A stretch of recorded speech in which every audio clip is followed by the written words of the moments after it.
Hello students, this is Kritika and welcome to your favourite channel Kritika B LLB. बच्चों, आज हम discuss करेंगे LLB first semester का paper number 3 जो कि हमारा है फैमिली लॉ फर्स्ट का, means Hindu law. LLB first semester में हिंदू लॉ है और सेकेंड सेमेस्टर में मुस्लिम लॉ है। जैसे बीएलएलबी थर्ड सेमेस्टर में हिंदू लॉ है और बीएलएलबी फोर्थ सेमेस्टर में मुस्लिम लॉ है। दोनों ही चाहे आप एलएलबी के हो या बीएलएलबी के हो, दोनों के लिए ये वीडियो इम्पॉर्टेंट है क्योंकि आपका पेपर सेम आता है, सब्जेक्ट बिल्कुल सेम होता है। ओके, तो जैसा कि मैं आप सभी लोगों को बताती हूँ कि पेपर बहुत ही ज़्यादा इंपॉर्टेंट होते हैं एग्ज़ाम में, अगर आप अच्छे नंबर लाना चाहते हो। ठीक है, तो पिछले ईयर के कम से कम 2 साल तक के पेपर जरूर सॉल्व कर लो उनको, 2 या 3 साल तक के। अगर आप सॉल्व कर लेते हो तो समझ जाओ आपके एग्ज़ाम में ऐसा कोई क्वेश्चन नहीं होगा जो आप कर नहीं पाओगे।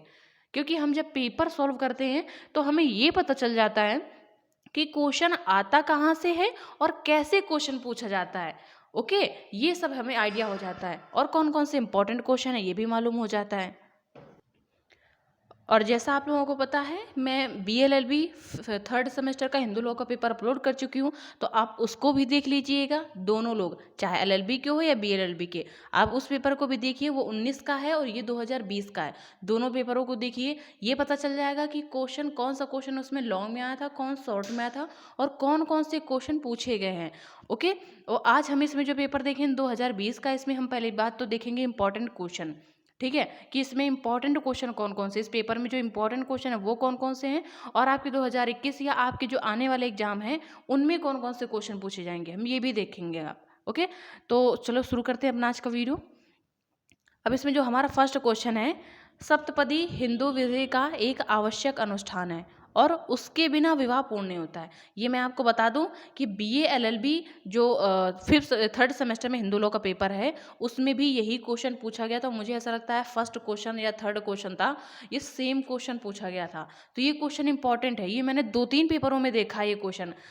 ओके, तो इसको मैंने बहुत बार देखा है, बहुत ही ज़्यादा इंपॉर्टेंट है ये क्वेश्चन, आप अच्छे से पढ़ लीजिएगा। ये शॉर्ट में ज़्यादा पूछा जाता है। जो सप्तपदी है, जिसको हम लोग हिंदू विवाह में जो फेरे लेते हैं, तो उसी को बोला गया, ये एक अनुष्ठान है। ठीक है, तो इसको इस इम्पॉर्टेंट है, इसको पढ़ लेना, ये आ जाएगा क्वेश्चन आपके शॉर्ट क्वेश्चन में। ठीक है, आ सकता है क्योंकि 2-3 एग्जामों में आ चुका है लगातार। आज जो हमारा नेक्स्ट क्वेश्चन है बी नंबर, विवाह विच्छेद एवं न्यायिक पृथक्करण। न्यायिक पृथक्करण, इन दोनों में डिफरेंस पूछा गया है। और ये जो आपका है बीएलएलबी, उसमें पेपर में जो पूछा गया था उसमें लॉन्ग क्वेश्चन में था। अभी आपके जो एलएलबी फर्स्ट सेमेस्टर का ही जो प्रीवियस ईयर का पेपर था, जो 2019 का पेपर था, उसमें देखा था, उसमें भी लॉन्ग क्वेश्चन में आया था। इसमें शॉर्ट क्वेश्चन आया है। ठीक है, तो अब जो आपका 2021 का क्वेश्चन होगा तो उसमें हो सकता है कि ये लॉन्ग क्वेश्चन में आ जाए कि विवाह विच्छेद क्या है, आधार क्या है, इसका क्या तरीका है। ठीक है, विधि में किस धारा के अंतर्गत ये दिए गए, इसका क्या प्रावधान है, ये पूछ लेगा। या लॉन्ग क्वेश्चन में पूछ लेगा न्यायिक पृथक्करण क्या है, इसके बारे में, इसके आधार क्या है। ठीक है, ये आपका लॉन्ग क्वेश्चन बन सकता है 100%। अब सी नंबर में देखते हैं क्वेश्चन क्या है, हिंदू विधि के अंतर्गत शून्य विवाह से उत्पन्न संतानों की विधिक स्थिति क्या होती है। और ये आपका जो है सी नंबर में जो क्वेश्चन पूछा गया है, ये भी पूछा गया था प्रीवियस ईयर में, आपके प्रीवियस ईयर में आया था ये क्वेश्चन, शॉर्ट में ही आया था। ओके, तो अब नेक्स्ट क्वेश्चन डी नंबर देखते हैं, एक वैध दत्तक ग्रहण हेतु आवश्यक तत्वों का उल्लेख करिए। ये आपका लॉन्ग क्वेश्चन में बन जाता है। दत्तक ग्रहण से रिलेटेड जो भी विधि है, जो भी तरीका है, ये आपका लॉन्ग क्वेश्चन में ज़्यादा पूछा जाता है, लेकिन शॉर्ट क्वेश्चन में भी पूछ ले जाते हैं उससे रिलेटेड क्वेश्चन। ठीक है, अब नेक्स्ट जो क्वेश्चन है आपका डी नंबर ई नंबर, इसमें क्या है, न्यायालय के द्वारा नियुक्त संरक्षक की शक्तियों का उल्लेख कीजिए। इस तरह से क्वेश्चन आपका बहुत पूछा जाता है। कभी कभी पूछ लेगा प्राकृतिक संरक्षक क्या होता है, या प्राकृतिक संरक्षक और विधिक संरक्षक में क्या अंतर होता है। ठीक है, इस तरह से भी पूछ लेता है, इनकी शक्तियाँ क्या हैं ये भी पूछ लेता है, और ये लॉन्ग क्वेश्चन में भी आपका एग्जाम में आता है। इसको इस तरह से पढ़ लीजिएगा। नेक्स्ट क्वेश्चन जो हमारा एफ नंबर, पत्नी के भरण पोषण को समझाइए। ये भी इंपॉर्टेंट क्वेश्चन है। ठीक है, ये आपका लॉन्ग क्वेश्चन में भी बनता है और शॉर्ट क्वेश्चन में भी बनता है, इसलिए इसको अच्छे से पढ़िएगा। हिंदू विधि के स्रोत, हिंदू विधि के स्रोत, इसमें शॉर्ट क्वेश्चन में पूछा है, आपके एग्जाम में लॉन्ग क्वेश्चन में आ सकता है। इस तरह की हिंदू विधि के स्रोत लिखिए, इनको बताइए। या हिंदू विधि के जो प्राचीन या प्रारंभिक स्रोत थे और जो बाद में आधुनिक स्रोत आए हैं, या इनमें अलग अलग पूछ सकता है कि केवल प्राचीन स्रोत बताइए या केवल आधुनिक स्रोत बताइए। या इस तरह से पूछ सकता है कि हिंदू विधि के स्रोत बताइए और उसमें विधान या न्याय के निर्णयन या प्रथाओं का क्या महत्व है, इनकी भूमिका बताइए। इस तरह से भी आपका लॉन्ग क्वेश्चन बन सकता है, ठीक है। और शॉर्ट क्वेश्चन भी इस तरह से बन सकता है कि इसमें विधान का क्या महत्व है हिंदू विधि में स्रोत के रूप में, ठीक है। अब नेक्स्ट जो क्वेश्चन देखते हैं एच नंबर में क्या है, हिंदू उत्तराधिकार अधिनियम 1956 के अंतर्गत अनुसूची के वर्ग फर्स्ट एवं वर्ग सेकंड में वारिसों को उल्लेख कीजिए, ठीक है। तो ये जो आपका उत्तराधिकार से रिलेटेड एक लॉन्ग क्वेश्चन जरूर आता है आपका, लॉन्ग या शॉर्ट में कभी कभी कुछ ना कुछ पूछ लेता है, ठीक है। और लॉन्ग क्वेश्चन में भी आता है, कभी कभी होता है कि लॉन्ग क्वेश्चन नहीं आता है उत्तराधिकार से रिलेटेड और कभी कभी आ जाता है। तो इसलिए आप थोड़ा बहुत पढ़ के चलिएगा, वरना अगर आपको टफ हो ना समझ में आए तो उसको छोड़ दीजिएगा। चॉइस आती है अगर लॉन्ग शॉर्ट क्वेश्चन में तो देखो करना पड़ेगा क्योंकि उसको कंपलसरी होता है, लेकिन अगर लॉन्ग क्वेश्चन है आपको उत्तराधिकार नहीं समझ में आ रहा है उसको छोड़ दीजिए। उसके आगे के जितने भी यूनिट है, जितने भी टॉपिक है उसको अच्छे से पढ़ लीजिएगा। चॉइस आती है उसमें छोड़ देना उत्तराधिकार को, लेकिन इंपॉर्टेंट है, इस टॉपिक इंपॉर्टेंट है। अगर आपको समझ में आता है, लर्न हो गया अच्छे से, तो जरूर अटेम्प्ट करिए। अब नेक्स्ट आई नंबर जो हमारा है, सहदायिकी से आप क्या समझते हो। तो जो सहदायिकी है ये आपका लॉन्ग क्वेश्चन में कभी कभी बन जाता है, इसको भी अच्छे से पढ़ लीजिएगा।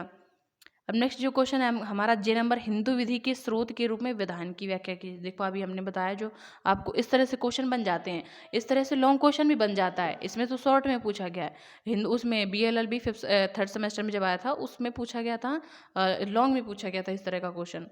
अब नेक्स्ट जो हम देखते हैं हिंदू विवाह अधिनियम 1955 के अंतर्गत विवाह विच्छेद के विभिन्न आधारों को बताइए और कौन से आधार केवल पत्नी को प्राप्त हैं, ठीक है। ये क्वेश्चन है, ये इस तरह के क्वेश्चन बहुत इंपॉर्टेंट है, इसलिए आप इसको अच्छे से पढ़िएगा, ठीक है। जैसे कि इसमें आ भी गया हिंदू विवाह विच्छेद से रिलेटेड, ठीक है, तो इसको बहुत अच्छे से पढ़िएगा। ये टॉपिक ही बहुत ज़्यादा इंपॉर्टेंट है, विवाह विच्छेद, चाहे आपका मुस्लिम विवाह विच्छेद हो चाहे हिंदू में, ये विवाह विच्छेद से रिलेटेड क्वेश्चन आता ही। अगर ये नहीं आएगा तो फिर न्यायिक पृथक्करण आएगा, इन दोनों में कोई ना कोई एक जरूर आएगा। जैसे कि शून्य विवाह शून्य करने में कोई ना कोई एक आ जाता है, या तो दोनों में अंतर पूछ लेगा और या तो उन्हीं में से कोई एक आ जाता है, ओके। तो आप इन दोनों को अच्छे से पढ़ लीजिएगा। और वैध दत्तक की आवश्यक शर्तों को बताइए और कौन से व्यक्ति गोद लिए जा सकते हैं, ठीक है। देखो इस तरह से आ गया आपका दत्तक ग्रेड से रिलेटेड आ गया। अब जो नेक्स्ट है हमारा, हिंदू दत्तक एवं भरण पोषण अधिनियम 1956 के अंतर्गत कौन आश्रित हैं। ये क्वेश्चन बहुत ज़्यादा इंपॉर्टेंट है। इसमें आपका पूछ लेता है कि जो भी आपके बच्चे हैं, जो अवयस्क बच्चे हैं और पुत्र वधू और वृद्ध, ये जो आश्रित हैं, इनसे रिलेटेड क्वेश्चन आता है कि विधि में क्या प्रावधान है इनके बारे में। बहुत अच्छे से पढ़िएगा, इनमें कोई एक एक करके शॉर्ट में भी पूछ सकता है कि जो वृद्ध हैं या जो पुत्र वधू है, इनका क्या दायित्व है, भरण पोषण का इनका क्या प्रावधान है, ठीक है। अब नेक्स्ट जो हमारा है 5 नंबर में लॉन्ग क्वेश्चन में क्या है, हिंदू अप्राप्यता एवं संरक्षकता अधिनियम 1956 के प्रावधानों के अंतर्गत नैसर्गिक संरक्षण की शक्तियों की विवेचना कीजिए। देखो हमने अब ये कहा था आपको कि संरक्षण से रिलेटेड आपका आता है क्वेश्चन, इसमें नैसर्गिक संरक्षक पूछा गया है। उसमें आ सकता है विधिक संरक्षक, आपके एग्जाम में ये भी आ सकता है कि विधिक संरक्षक क्या है, इनकी नियुक्ति कौन करता है, इनकी शक्तियाँ क्या क्या होती हैं, इनको कब हटाया जा सकता है, इससे रिलेटेड इस तरह से क्वेश्चन आ जाता है एग्जाम में, ठीक है। अब जो नेक्स्ट क्वेश्चन हमारा 6 नंबर, इसमें क्या है, शून्य एवं शून्यकर्णी विवाहों में विभेद बताइए। शून्य और शून्यकर्णी विवाह क्या है, इनमें विभेद बताना है और यह किन शर्तों एवं आधारों पर रद्द किए जा सकते हैं। क्या ऐसे विवाहों की संतान धर्मज होती है, ठीक है। तो आपका इस तरह से क्वेश्चन आ जाता है एग्जाम में, शॉर्ट में आ जाएगा आपका कि शून्यकर्णी विवाह क्या होते हैं, या आ जाएगा शून्य विवाह क्या होते हैं, ठीक है। और लॉन्ग में इनमें अंतर भी पूछ सकता है आपसे, या पूछ सकता है कि शून्यकर्णी विवाह क्या होते हैं और कब शून्यकर्णी विवाह को शून्य कराया जा सकता है, या किन आधारों पर शून्यकर्णी विवाह होता है, मतलब किस तरह से होता है, इनमें अंतर पूछ लेगा आपको, ठीक है। या विवादों की सहायता से समझाइए कि शून्य विवाह क्या होते हैं। आप केसेस बहुत अच्छे से पढ़ के जाइएगा, क्योंकि कभी कभी इस तरह से क्वेश्चन आ जाता है जैसे कि शून्यकर्णी विवाह क्या है, इन्हें निर्णयों की जो केस डिसीजन होते हैं इनके थ्रू समझाइए। तो आप केसेस भी बहुत अच्छे से पढ़ के जाइएगा। अभी विवाह विच्छेद जो हम लोगों ने देखा उसमें भी केसेस जितने हों आप अच्छे से कम 3 से 4 केस तो हमें हर एक टॉपिक के बारे में आना चाहिए, क्योंकि इस तरह से भी क्वेश्चन आ जाते हैं, ठीक है। अब नेक्स्ट जो हमारा है, हिंदू उत्तराधिकार अधिनियम 1956 के अनुसार एक निर्वसित मृतक हिंदू स्त्री की संपत्ति के उत्तराधिकार के क्या नियम एवं क्रम हैं। ये भी आ जाएगा उत्तराधिकार में। एक इस तरह से भी क्वेश्चन आ सकता है कि जो लड़की होती है उसका उत्तराधिकार में क्या प्रावधान है। अभी जो नया नया जो चेंज हुआ है कि लड़की को भी अब माता पिता की संपत्ति में उत्तराधिकार में उसको हक मिलेगा, अधिकार मिलेगा। तो ये काफ़ी नया क्वेश्चन है, ये बहुत पूछा जाता है कि महिलाओं का क्या उत्तराधिकार में अधिकार है। ठीक है, तो इस तरह से इंपॉर्टेंट क्वेश्चन ये आपका शॉर्ट में भी बन सकता है और लॉन्ग में भी बन सकता है। मिताक्षरा विधि के अनुसार संयुक्त हिंदू परिवार संपत्ति विभाजन में कौन कौन से व्यक्ति हिस्सेदार होते हैं। हाँ, एक विभाजन से रिलेटेड आपका क्वेश्चन आ सकता है। ठीक है, कि विभाजन में कब विभाजन को दोबारा करवाया जा सकता है, एक होता नहीं है। एक क्वेश्चन इस तरह से भी आता है कि विभाजन अगर एक बार हो जाता है तो दोबारा विभाजन किन परिस्थितियों में करवाया जा सकता है। यह विभाजन होता है, एक इसका तरीका क्या है, यह विभाजन क्या है, हिंदू संयुक्त परिवार में विभाजन क्या है। ठीक है, इस तरह से भी क्वेश्चन आपके एग्जाम में आ सकता है। ओके, अब नेक्स्ट जो हमारा संक्षिप्त टिप्पणियाँ लिखनी है इसमें कि एक है फर्स्ट जो आपका दाम्पत्य जीवन का पुनर्स्थापन। ठीक है, कि दाम्पत्य जीवन का पुनर्स्थापन कब करवाया जाएगा और किन परिस्थितियों में, ये क्या चीज़ है, इसके बारे में आपको एक्सप्लेन करना होगा। एक पेज तक बहुत है। ठीक है, 3 पॉइंट दिए हैं आपका। अगर 15 नंबर का क्वेश्चन आता है, 5-5 का है, आप 1 से 1.5 पेज लिख सकते हो एक टॉपिक के बारे में। सहदायिकी क्या है इसके बारे में आपको बताना है। हिंदू स्त्री की गोद लेने की क्षमता क्या है। ठीक है, इस तरह से भी क्वेश्चन आ जाता है कि कुछ पॉइंट दे देगा, आपको उसको एक्सप्लेन करना होगा। तो आप इनको अच्छे से पढ़ लीजिएगा। ओके, तो पेपर बहुत ही ज़्यादा इंपॉर्टेंट है, पेपर को आप अच्छे से सॉल्व कर लीजिएगा। और एक चीज़ और याद रखिएगा कि अगर आप 2 ईयर के पेपर सॉल्व कर लेते हो तो इन्हीं से ही क्वेश्चन आपके एग्जाम में आ जाएगा। क्योंकि पेपर के जो क्वेश्चन आते हैं कोई नए नहीं होते हैं कहीं से, यही सब प्रीवियस ईयर में जो पूछे जाते हैं क्वेश्चन अक्सर रिपीट होते रहते हैं। क्या करते हैं कि इस बार अगर ये क्वेश्चन लॉन्ग में आया है तो कहो अगले जो अगला है, जो अगला ईयर है, तो उसमें वो शॉर्ट में आ जाएगा क्वेश्चन। ओके, और कभी कभी क्या होता है जो इंपॉर्टेंट क्वेश्चन होते हैं वो रिपीट हो जाते हैं। जैसे इसमें इंपॉर्टेंट एरियाज टॉपिक क्या है आपका, एक इंपॉर्टेंट एरिया है कि हिंदू विधि के स्रोत, स्रोत से रिलेटेड आपका लॉन्ग क्वेश्चन 100% एक क्वेश्चन होगा स्रोत से रिलेटेड। और विवाह विच्छेद से रिलेटेड एक क्वेश्चन जरूर होगा, विवाह विच्छेद या न्यायिक पृथक्करण से रिलेटेड। और दूसरा शून्य और शून्य करने विवाह से रिलेटेड एक कोई ना कोई क्वेश्चन जरूर मिल जाएगा आपको। विभाजन में विभाजन और सहदायिकी से रिलेटेड एक क्वेश्चन मिल जाएगा। तो ये कुछ इंपॉर्टेंट टॉपिक जिनमें 100% बनता ही बनता क्वेश्चन है, तो ये रिपीट हो जाते हैं क्वेश्चन।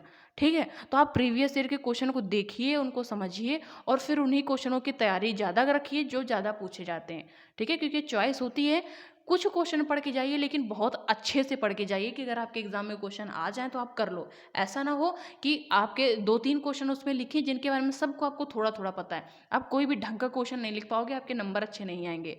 ठीक है, तो अगर चाहते हो कि नंबर हमारे ज़्यादा अच्छे आएँ तो कुछ टॉपिक पढ़िए लेकिन बहुत ही ज़्यादा अच्छे से पढ़िए। केसेस हर एक टॉपिक से रिलेटेड आप केसेस कम से कम 3 से 4 केसेस एकदम अच्छे से लर्न कर लीजिए। लॉन्ग क्वेश्चन आ गया है, आपको कुछ नहीं आ रहा है, डेफिनेशन आ रही है, कुछ पॉइंट आ रहे हैं, केसेस को लिख दो। जहाँ कुछ नहीं मिल रहे होंगे वहाँ नंबर मिल जाएंगे आपको, केसेस में बहुत ज़्यादा नंबर मिलते हैं। ठीक है, तो केसेस याद कर लो। और केसेस में अगर दिक्कत हो आपको याद करने में तो जो मेन मेन होता है कि किसके वर्सेस किसका केस था ये लर्न कर लो, उसके अंदर का क्या था थोड़ा सा उसके बारे में एक समरी बना लो, रिलेट कर लो। ठीक है, और बाकी उस अपने हिसाब से बनाकर लिख दो। 1-2 केसेस पढ़ते हैं एग्जामिनर, ज़्यादा नहीं पढ़ते हैं। ठीक है, तो जब आपको ना है तो इस तरह से भी कर सकते हो, लेकिन हाँ पढ़ के जाना है अच्छे से, हमेशा यही नहीं करते रहना। ठीक है, तो चलो आज इस वीडियो में बस इतना ही। अब फिर कोई नया टॉपिक लेके आते हैं, नया जो सब्जेक्ट है हमारा उसके ऊपर पेपर का वीडियो बनाते हैं। तब तक के लिए बाय बाय, टेक केयर।